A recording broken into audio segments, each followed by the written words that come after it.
స్వాగతం అన్న వస్తున్నప్పుడు వాళ్ళలో వాళ్ళ ప్రగాఢాలు పెట్టి దాన్ని రాకుండా చూడడానికి కొన్ని దుష్టశక్తులు ప్రయత్నాలు చేస్తాయి. ఇది కూడా ఈ కార్గో విమాన ఎయిర్పోర్ట్ రాకుండా చేయడానికి కూడా మరి పన్నాగం అన్నారు. అక్కడ ఉన్నటువంటి రైతులు మాకు ఎయిర్పోర్ట్ వద్దు, మాకు భూములు మాత్రమే కావాలని చెప్పి వాళ్ళ చేత మరి రిప్రజెంటేషన్ ఇచ్చేటువంటి పరిస్థితి లేదు. వాళ్ళకు కూడా నచ్చజెప్పి ఖచ్చితంగా ఈ జిల్లా నుంచి మరి పంటను వేగవంతంగా అమ్ముకోవడానికి అవకాశం ఉన్నటువంటి కార్గో విమానాలు ఈ జిల్లా నుంచి బయలుదేరాలి. మరి ఈ జిల్లా రైతులు బాగుపడాలంటే ఖచ్చితంగా ఆ విధమైనటువంటి చర్యలు తీసుకోవాలి. దానికి రైతు సంఘం పోరాడుతుందని చెప్పి నేను ఆశిస్తా ఉన్నా. కార్మిక సంఘంగా రైతులకు ఏ కష్టం వచ్చినా ఏ ఇబ్బంది వచ్చినా మేము కూడా మీకు అండదండగా ఉండి మీతో పాటు. రాజారెడ్డి గారికి ధన్యవాదాలు. ఇప్పుడు మన ముఖ్య అతిథి ఎన్నో పనులు ఉన్నప్పటికీ కూడా తప్పనిసరిగా ఈ రైతు సదస్సుకి హాజరు కావాలని ఇక్కడికి మన యొక్క సదస్సుకు వచ్చినటువంటి పెద్దలు అనంతపురం పార్లమెంట్ సభ్యులు అంబికా లక్ష్మీనారాయణ గారికి ప్రత్యేక ధన్యవాదాలు. ఎందుకంటే ఇవాళ మనం అనేక మంది ప్రజాప్రతినిధులను చూసినాం. మన లక్ష్మీనారాయణ ఆయన నేపథ్యమే ఉద్యమ నేపథ్యం. ఆయన విద్యార్థి ఉద్యమం నుంచి కూడా పోరాటంలో ఉన్నటువంటి వ్యక్తిగా మరి అనేకమైన సమస్యల పరిష్కారం కోసం అధికారంలో ఉన్న ప్రతిపక్షంలో ఉన్న మరి పోరాటం గారికి చిత్తశుద్ధితో పనిచేసినటువంటి అనేక మంది పెద్ద నాయకులు, ఈ కార్యక్రమంలో వచ్చేసినటువంటి రైతు ఆత్మీయ బంధువులందరూ కూడా పేరు పేరు హృదయపూర్వక నమస్కారం తెలియజేసుకుంటున్నాను. అనంతపురం జిల్లా అంటేనే ఒక కరువు చీడ, భారతదేశంలోనే అత్యల్ప వర్షపాతం నమోదయ్యే రెండవ జిల్లాగా, ఒక సాహసానికి మారుపేరుగా డబ్బు వస్తుందో రాదో, పంట వస్తుందో రాదో కానీ పరువు ప్రతిష్టకి వెళ్ళి పంటను పెట్టుకొని ఆ దేవుడి మీద భారం వేస్తూ మన జీవిత కాలంలో ఎన్నో ఆటుపోట్లు ఎదుర్కొంటూ కష్టానికి చెల్లించకుండా, నష్టానికి భయపడకుండా ఏదో రూపంలో పంట పండించాలి. ఈ భూముల్లో ఈ భూమిని నమ్ముకుని బతుకుతున్నాం. ఈ భూమితోనే మనం మన భవిష్యత్తుని నమ్మి పంటలు పెట్టి నష్టపోయి చాలా ఇబ్బందులు పడుతున్నటువంటి ఒక అనంతపురం జిల్లా రైతుల పక్షాన నేను ఈరోజు మీతో మాట్లాడడానికి రావడం. ఎందుకంటే ఈరోజు ఒక సాహసం అని చెప్పాలి. మన రైతులు పంటలు పెట్టినాం. గతంలో అందరినీ వారు ఆడుకుడు కృష్ణా జలాలు రాయలసీమ మళ్లించాలనేటువంటి బోర్డులని నేను చిన్నప్పుడు జూనియర్ కాలేజ్ చదివినప్పుడు బోర్డు మీద రాసిన బోర్డులు ఈ జిల్లాకి కృష్ణా చేసినప్పుడు ఆ బోర్డుని చూసుకుంటూ పోయేవాళ్ళు. కాలేజీ నడుచుకుంటూ పోయారు. జూనియర్ కాలేజ్ అక్కడ ఆ స్లోగన్లో ఇప్పుడు కూడా నాకు అలాగే ఫిక్స్ అయింది మైండ్. అంటే ఇది సాధ్యమా? ఎక్కడ విజయవాడ, ఎక్కడ కృష్ణా అనేవారు, ఎక్కడ మన రాయలసీమ ఎత్తులో ఉన్న ప్రాంతానికి ఎక్కడ వస్తాయి అనే ఆలోచన చిన్న వయసులో వస్తూ ఉండదు. కానీ ఈరోజు సుసాధ్యమై మిగులు జలాలు నేను పార్లమెంట్ ఉన్నది అడిగే క్వశ్చన్. మాకు కావాల్సిన మిగులు జలాలు కాదు, నికర జలాలు కావాలి. అనంతపురం జిల్లా వాసులకి ఈ కష్టాన్ని నమ్ముకొని ఎప్పుడు నష్టపోయినటువంటి మాకు ప్రభుత్వం నుంచి సహాయ సహకారం కావాలి. ప్రత్యేకంగా మా జిల్లాకి కొంత కోట ఉండాలి కృష్ణా జిల్లాలో అని చెప్పేసి ఒక ప్రశ్న కూడా మనం పార్లమెంట్లో వేయడం జరిగింది. సమాధానం తెలిసి ఒక వారం రోజులు వస్తారంటే ఏదైనా సమాధానం మనం ప్రశ్నిస్తూనే ఉండాలి. ఏదైనా అంటే ఇప్పుడిప్పుడే కొంతవరకు ఆంధ్రనీ ద్వారా నారా చంద్రబాబు నాయుడు గారి యొక్క కృషి వల్ల మళ్ళీ ఇప్పుడు 900 కోట్ల రూపాయలు వెచ్చించి కాలువలు వెలుగు చేసే కార్యక్రమం తీసుకొచ్చి ఈ మరింత మంది రైతన్నలకి, మరింత పొలాలకి చివరి ఆయకట్టు వరకు నీటి సౌకర్యం కల్పించాలన్నటువంటి ఒక ఆలోచనతో నడుస్తూ ఉంది.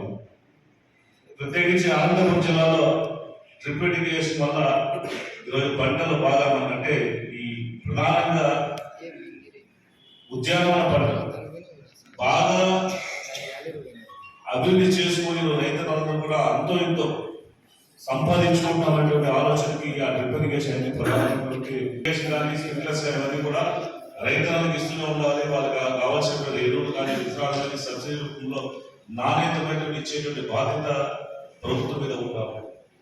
అలాంటివి 5 సంవత్సరాల పరిపాలనలో మనమంతా కూడా దెబ్బతిని ఎటువంటి ప్రభుత్వ సహాయ సహకారం లేకపోవడం వల్ల ఇంకా కుదలేటువంటి పరిస్థితి మనం చూస్తున్నాం రైతులతో.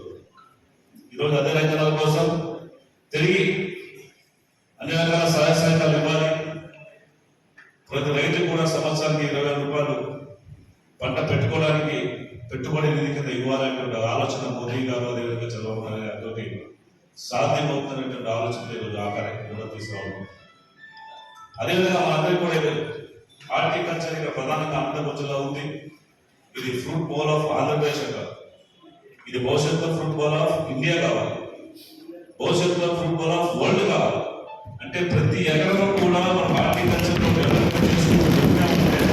ప్రపంచంలోనే అత్యధికంగా ఉద్యానవన పంటలు సాగు చేసే జిల్లాగా మన పేరు ప్రఖ్యాత తీసుకోవాల్సినటువంటి ఒక బాధ్యతని అందరూ కలిసి చేపట్టారు. ఒక్కరితో సాధ్యమైంది కాదు కాబట్టి రైతన్నకు అవకాశం ఇవ్వాలి, అందుబాటులో అన్ని అందజేయాలి.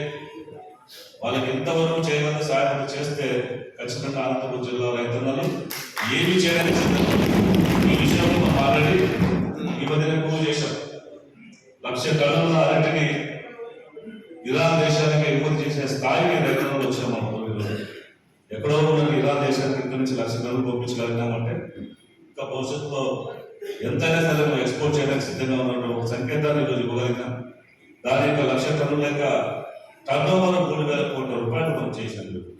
ఒక అరటితోనే 3,000 కోట్లు టర్నోవర్ చేయగలిగినామంటే ఇంకా మనకు ఉన్నటువంటి చీని బత్తాయి కానీ పప్పాయి కానీ దానిమ్మ కానీ చాలా వరకు సపోటా జామ అన్నీ కూడా మనకి మంచి పంటలు ఇక్కడ పండుతున్నాయి. కాబట్టి ఈ ఉద్యానవన పంటల్ని ఎక్కువగా మనం ఇంకా ముందు తీసుకెళ్ళి ప్రభుత్వం నుంచి సహాయ సహకారాలు ఏం కావాలి, ఎలాంటి సదుపాయాలు కావాలి, మనం ఇంకా మీరు ఇచ్చి రెజల్యూషన్ తీర్మానం చేసి ఇస్తే తప్పకుండా ముఖ్యమంత్రి గారితో మాట్లాడతాం.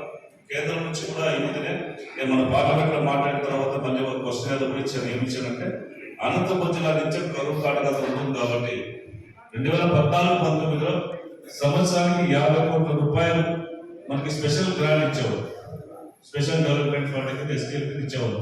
అది గత 5 సంవత్సరాలు అడగలేదు, ఆ డబ్బులు కూడా ఎక్కువ. తిరిగి ఇప్పుడు ఖచ్చితంగా మనందరికీ కూడా సంవత్సరానికి 100 కోట్ల రూపాయలు కేవలం హార్టికల్చర్ రైతులకు ఇచ్చే కోసం ఆ 100 కోట్లు ఇప్పుడు కూడా సత్యకుమార్ గారితో మాట్లాడి దయచేసి మీరు అనంతపురం జిల్లా వాసి మంత్రిగా ఉన్నారు, మీరు కేంద్రంలో మంచి పలుకుబడి ఉన్నారు, మీరు మాట్లాడి మాకు సంవత్సరానికి 100 కోట్ల రూపాయలు హార్టికల్చర్ సంబంధించినటువంటి రైతుల కోసం మాకు ఇప్పించేందుకు కోరారు చెప్పి రావడం జరిగింది. ఖచ్చితంగా మళ్ళీ 15 రోజుల తర్వాత 2 రోజుల కూడా వెళ్ళి మనం మాట్లాడడం నేను వస్తాను ఢిల్లీకి దర్గాసి వెళ్దాం చెప్పి ఆయన కూడా మాట్లాడలేదు. కాబట్టి మన వంతు ప్రయత్నాలు కొనసాగుతూ ఉంటే మీ అందరి కోసమే ముఖ్యమంత్రి నారా చంద్రబాబు నాయుడు కూడా మనకి ఒక కార్గో ఎయిర్పోర్ట్ తీసుకొస్తే ఇక్కడ ఆ కార్గో ఎయిర్పోర్ట్ ద్వారా మన పనులు ఏవైతే ఉత్పత్తి వచ్చినాయో ఇవన్నీ కూడా ఢిల్లీ, బాంబే, కలకత్తా వెళ్ళాలంటే దాదాపు 48 గంటల సమయం తీసుకుంటాము. దానివల్ల రేటు కూడా రైతులకు ఎక్కువ రావట్లేదు. కాబట్టి జనాలు అంటే దాదాపు 1-2 గంటల సమయంలోనే ఈ యొక్క ఢిల్లీ నగరానికి, బాంబే ఇలాంటి ప్రాంతాలను మనం ట్రాన్స్పోర్ట్ చేసుకోగలిగితే ఇంకా మంచి ధర వస్తుంది, ఇంకా బాగా తాజాగా ఉంటాయి. కాబట్టి మనకి మంచి రేట్ వచ్చే అవకాశం ఉంది. కాబట్టి ఆ కార్గో ఎయిర్పోర్ట్ కూడా ఈరోజు అన్ని రకాల ప్రయత్నాలు చేస్తున్నాం. దాదాపుగా ఒక కొలిక్కి కూడా వచ్చింది. కానీ ఈ మధ్య మీరు చెప్పినట్టుగా పెద్దలు అప్పుడే మొదలు పెట్టినారు, మాకు ఎయిర్పోర్ట్ అవసరం లేదు. ఒక ఎయిర్పోర్ట్ అనేది ఈరోజు ఒక నగరానికి వస్తే ఆ ప్రాంతంలో మొత్తం ఒక వ్యాపార పరంగా ఒక మంచి అవకాశాలు వస్తాయి, పరిశ్రమలు వస్తాయి. మనకు ఫుడ్ పార్క్ సంబంధించిన ఫుడ్ ప్రాసెసింగ్ యూస్ కావాలని చెప్పేసి కేంద్ర మంత్రి గారితో కలిసి మాట్లాడడం జరిగింది. కాబట్టి ఆ ఫుడ్ పార్క్ వచ్చిన తర్వాత ఎయిర్పోర్ట్ ఉందంటే ఆటోమేటిక్గా ఎయిర్పోర్ట్ దిగి నేను ఆ ఫ్యాక్టరీకి వెళ్తానంటే 100 కోట్లు 100 కోట్లు పెద్దగా సిద్ధంగా ఉంది. ఇలాంటి అవకాశాలతో మెరుగ్గా వస్తాయి. కాబట్టి ఆ ఎయిర్పోర్ట్ నిర్మాణం కోసం నేను ప్రయత్నం చేస్తున్నాను. దయచేసి సహకరించండి. రైతుల్లో చెప్పండి, ఎందుకంటే ఎప్పుడో అందులో వచ్చే అవకాశం ఉంది.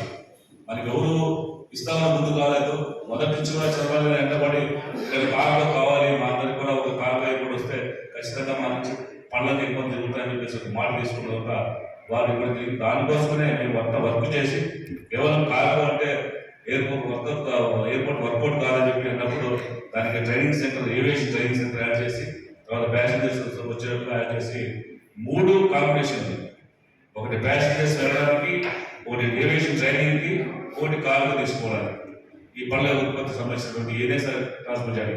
ఈ 3 కాంబినేషన్తో హార్టికల్చర్ పేరే హార్టికల్చర్ ఎయిర్పోర్ట్. ఈ నామకరణంతో మనం ఎయిర్పోర్ట్ ఏర్పాటు చేసే కోసం అనేక ప్రయత్నాలు చేస్తున్నారు. కాబట్టి ఎవరన్నా ఇలాంటి వారు వస్తే దయచేసి ఒక మీటింగ్ పెట్టుకొని మీరు రైతులతో మాట్లాడాలని దయచేసి ఏమనుకోండి.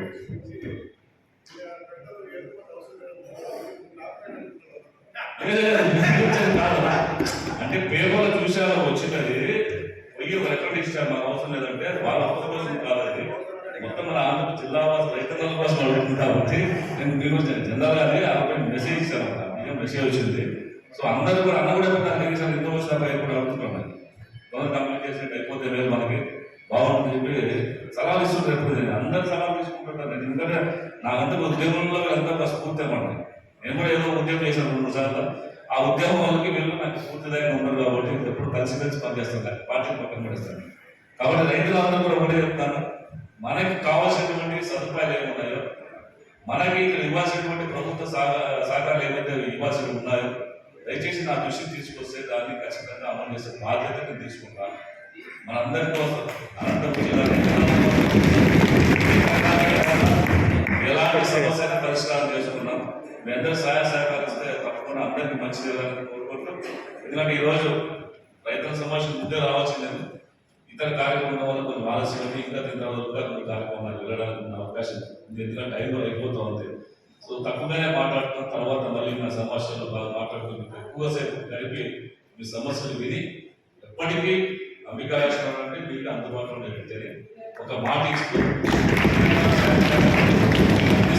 తెలియజేసుకుంటూ నాకు అవకాశం ఇచ్చినటువంటి పెద్దలందరూ కూడా మరొకసారి ధన్యవాదాలు వేసుకుంటూ మన జిల్లాలో అది అంబికారేశ్వరానికి మంచి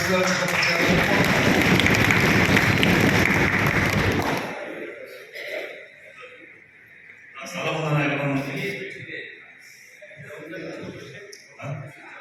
అదే మీరు ఒక స్థలంలో ఎన్నిక చేసుకుంటారా ఖచ్చితంగా రైతు భవన్ నిర్మిస్తారు. అంటే ఇంకొక విషయం, మన రైతుల కోసం కావచ్చు, లేకపోతే బెంగళూరు నిత్యం ప్రయాణం చేసేటువంటి మామూలు ప్యాసింజర్ టికెట్ కొనుక్కునే వాళ్ళ కోసం అతి త్వరలోనే మన మధ్యాహ్నం 2 గంటలకి ఇక్కడ బెంగళూరు ప్యాసింజర్ బయలుదేరుతున్నాం. అక్కడ నుంచి బెంగళూరు ట్రైన్ స్టార్ట్